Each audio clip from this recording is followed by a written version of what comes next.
Sinimula na ang pamamahagi ng 10,000 pisong cash gift sa mga senior citizen na pasok sa Expanded Centenarian Law. Saksi, si Ivan Marina. Sa isang seremonya sa Malacanang, pinangunahan ni Pangulong Bongbong Marcos sa pamamahagi ng cash gift sa mga centenarian. Ms. Hiwaga E. Dominguez. Si Lola Hiwaga Dominguez, 101 taong gulang, kabilang sa mga binigyan ng 100,000 pesos. It's the first time. So I really appreciate it very much. Naku, maraming paggagamitan niya. sa billion ngayon, napakarami. Oh. Pero maybe I will save it for the future. Nakatanggap naman ng tig 10,000 pesos sa mga edad 80, 85, 70 at 75. Alinsunod sa Expanded Centenarians Act of 2024 na nilagdaan ng Pangulo noong nakaraang taon. Huwag po nating makakalimutan ang ating mga nakatatanda. Ipadama natin ang ating pagmamahal at ipakita na ipinagmamalaki natin sila dahil sa kanilang mga naibahagi sa ating lipunan.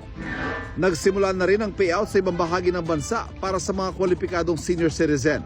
Ayon sa National Commission of Senior Citizens, maaaring i-download ang application form sa website ng NCSC o makipag-ugnayan sa Office for Senior Citizens Affairs o local social welfare and development offices sa inyong lugar.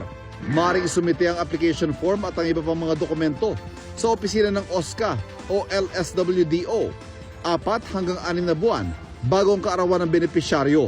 Dagdag pa ng NCSC, ang pagkuha ng benepisyo ay dapat gawin sa loob ng 1 taon matapos maabot ang milestone age o edad 80, 85, 90 at 95.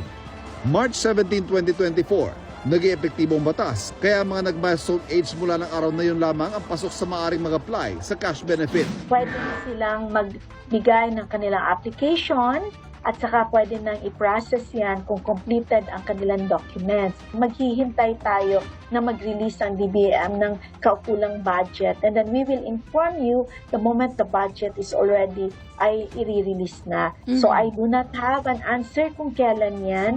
Ang aking assurance ay nilalakad natin.